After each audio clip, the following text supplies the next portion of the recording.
Arakkunnam ടോക്കിച്ച് engineering കോളേജിന്റെ ബസ്സിടിച്ച് മുളന്തുരുത്തി സ്വദേശി മരണമടഞ്ഞ സംഭവത്തിൽ പ്രതിഷേധിച്ച് ജനകീയ സമിതിയുടെ നേതൃത്വത്തിൽ കോളേജിലേക്ക് പ്രതിഷേധ മാർച്ചും ധർണയും നടത്തി. ടോക്കിച്ച് കോളേജിന്റെ ബസ്സിടിച്ച് വൈക്കം, കാരിക്കോട് എന്നിവിടങ്ങളിലും നേരത്തെ മരണങ്ങൾ സംഭവിച്ചിരുന്നു. ആരക്കുന്നം ജംഗ്ഷനിൽ നടത്തിയ പ്രതിഷേധ യോഗം KPCC വൈസ് പ്രസിഡന്റ് VJ പൗലോസ് ഉദ്ഘാടനം ചെയ്തു. പോലീസിന്റെ മുന്നറിയിപ്പുകൾ മറികടന്ന് നിരന്തരം അപകടങ്ങൾ ആവർത്തിക്കപ്പെടുന്നതായി ജനകീയ സമിതി ആരോപിച്ചു. ആരക്കുന്നം ടോക്കിച്ച് എഞ്ചിനീയറിംഗ് കോളേജിന്റെ ബസ് ഇടിച്ചുണ്ടായ അപകടത്തിൽ മുളന്തുരുത്തി കള്ളാച്ചിയിൽ സ്വദേശി ജോർജ് മരിച്ച സംഭവത്തിൽ പ്രതിഷേധിച്ച് ജനകീയ സമിതിയുടെ നേതൃത്വത്തിൽ കോളേജിലേക്ക് പ്രതിഷേധ മാർച്ചും ധർണയും നടത്തി. ആരക്കുന്നം ജംഗ്ഷനിൽ ചേർന്ന പ്രതിഷേധ യോഗം KPCC വൈസ് പ്രസിഡന്റ് VJ പൗലോസ് ഉദ്ഘാടനം ചെയ്തു.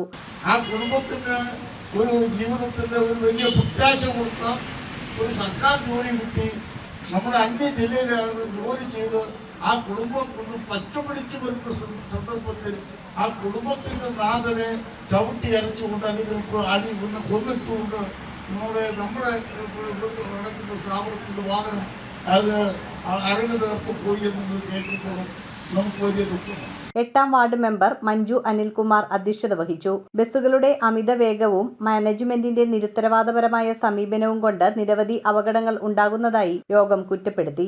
ഏറ്റവും സത്യസന്ധനും കാര്യക്ഷമതയുമുള്ള ഒരു കൃഷി വകുപ്പ് ഉദ്യോഗസ്ഥന്റെ നിര്യാണമാണ് ഇന്നലെ ആരക്കുന്നത്തുണ്ടായത്. ടോക്കിച്ച് എഞ്ചിനീയറിംഗ് കോളേജിലെ അശാസ്ത്രീയമായ നിലപാടുകൾ മൂലവും അലക്ഷ്യമായ ഡ്രൈവിംഗ് രീതികളും കൊണ്ട് പ്രിയപ്പെട്ട ശ്രീ ജോർജിൻ്റെ ജീവൻ നമുക്ക് നഷ്ടപ്പെടുമ്പോൾ ഈ നാടിനെ സംബന്ധിച്ച് അത് വലിയ നഷ്ടമാണ്. വൈക്കം, കാരിക്കോട്ട് എന്നീ സ്ഥലങ്ങളിലും ടോക്കിച്ച് കോളേജിന്റെ ബസ് അപകടം മൂലം മരണങ്ങൾ സംഭവിച്ചിട്ടുണ്ടെന്നും യോഗം ചൂണ്ടിക്കാട്ടി. 10ഓളം ബസ്സുകൾ റോഡിൽ അമിത വേഗതയിൽ ഓടുന്നതായും വഴിയരികിൽ അപകടകരമായി ഓവർടേക്ക് ചെയ്യുന്നതായും പൊതുജനങ്ങളിൽ നിന്ന് നിരവധി പരാതികളും ഉയർന്നിട്ടുണ്ട്. സ്പോട്ടിൽ നിന്ന് മാറ്റാൻ ആ മാനേജ്മെന്റിന് കഴിഞ്ഞുവെങ്കിൽ അവർ ഇവിടുത്തെ മോട്ടോർ വാഹന രംഗത്തും പോലീസിൽ ചെലുത്തുന്ന സ്വാധീനം നമുക്ക് മനസ്സിലാക്കാൻ സാധിക്കും. അതുകൊണ്ട് ഒരു കാര്യം ഇവരോട് പറയുകയാണ്, ഈ റോഡ് നിങ്ങൾക്ക് തീർന്നു തന്നിട്ടുള്ളതല്ല. ഇവിടെ ജോലിക്ക് പോകുന്നവര്, ഇവിടെ കുട്ടികൾ വിദ്യാഭ്യാസത്തിന് പോകുന്നവർക്ക് സ്വൈര സഞ്ചാരം നടത്താനുള്ള അവകാശം ഈ റോഡിലുണ്ട്. നിർഭയമായി സഞ്ചരിക്കാനുള്ള സഞ്ചാര സ്വാതന്ത്ര്യം നമുക്ക് എഴുതി വെച്ചിട്ടുണ്ടെങ്കിൽ ടോക്കിച്ച് മാനേജ്മെന്റിന്റെ ബസ്സുകൾ സമയക്രമം നിശ്ചയിച്ച നിശ്ചിത വേഗതയിൽ മാത്രം ഈ റോഡിലൂടെ കടന്നു പോകുന്ന ഒരു സാഹചര്യം ഉണ്ടാകണം. അതിനു വേണ്ടിയിട്ട് അതിന്റെ സൂചന നൽകാൻ വേണ്ടിയിട്ടാണ് ഈ സമരം. പോലീസിന്റെ മുന്നറിയിപ്പുകൾ അവഗണിച്ചാണ് ഇത്തരത്തിൽ ബസ്സുകൾ അമിത വേഗതയിൽ പായുന്നതെന്നും യോഗം കുറ്റപ്പെടുത്തി. തുടർന്നും ഇത്തരത്തിൽ കോളേജിന്റെ വാഹനങ്ങൾ സർവീസ് നടത്തിയാൽ രൂക്ഷമായ ജനകീയ പ്രക്ഷോഭവുമായി മുന്നോട്ടു പോകുമെന്നും എടക്കാട്ടുവയൽ പഞ്ചായത്ത് പ്രസിഡന്റ് KR ജയകുമാർ പറഞ്ഞു. തുടർന്ന് കോളേജിലേക്ക് പ്രതിഷേധ മാർച്ച് നടത്തി. എഞ്ചിനീയറിംഗ് കോളേജിന്റെ ഗേറ്റിനു മുന്നിൽ നടന്ന സമരം മുൻ പഞ്ചായത്ത് പ്രസിഡന്റ് KA ജോഷി ഉദ്ഘാടനം ചെയ്തു.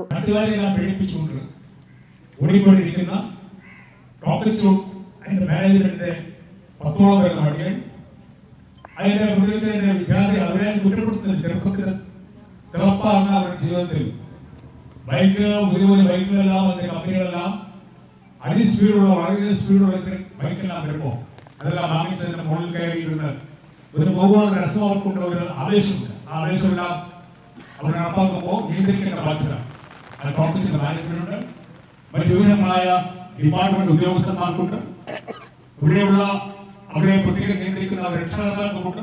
അത്തരം ഉത്തരവാദിത്തങ്ങൾ നിർവഹിക്കുന്ന കാര്യത്തിലെല്ലാം പരാജയപ്പെടുന്ന അടിസ്ഥാനത്തിലാണ് ഇത്തരത്തിലുള്ള സംഭവങ്ങൾ നടന്നുകൊണ്ടിരിക്കുന്നത്. പഞ്ചായത്ത് ക്ഷേമകാര്യ standing committee chairman Ratheesh Divakaran അധ്യക്ഷത വഹിച്ചു. ബ്ലോക്ക് ഗ്രാമപഞ്ചായത്ത് പ്രസിഡന്റുമാരായ ഷാജി മാധവൻ, മറിയാമ്മ ബെന്നി, ബ്ലോക്ക് പഞ്ചായത്ത് അംഗം ബിജു തോമസ്, സ്ഥിരം സമിതി അധ്യക്ഷൻ രതീഷ് K ദിവാകരൻ, ഗ്രാമപഞ്ചായത്ത് അംഗങ്ങളായ Jerin T Elias, KP Madhusudanan, Bini Shaji, Joel K Joy, Lijo George, വിവിധ കക്ഷി നേതാക്കളായ PD Ramesan, OA Mani, Paul Chamakkala, PV Durga Prasad, Joy Ebenezer, KA Joshi, Jolly P Thomas, PN Purushothaman, public library president Saji Mulanthuruthy, സാമൂഹ്യ പ്രവർത്തകൻ ബോബി പോൾ തുടങ്ങിയവർ സംസാരിച്ചു.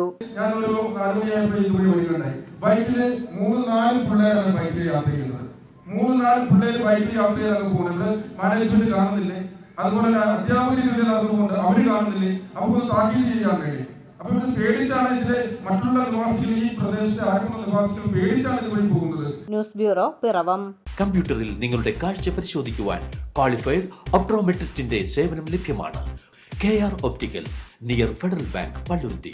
Specs world, opposite TB hospital, Karuvelippady. KR Opticals, combustion മുക്ക്, കുമ്പളങ്ങി.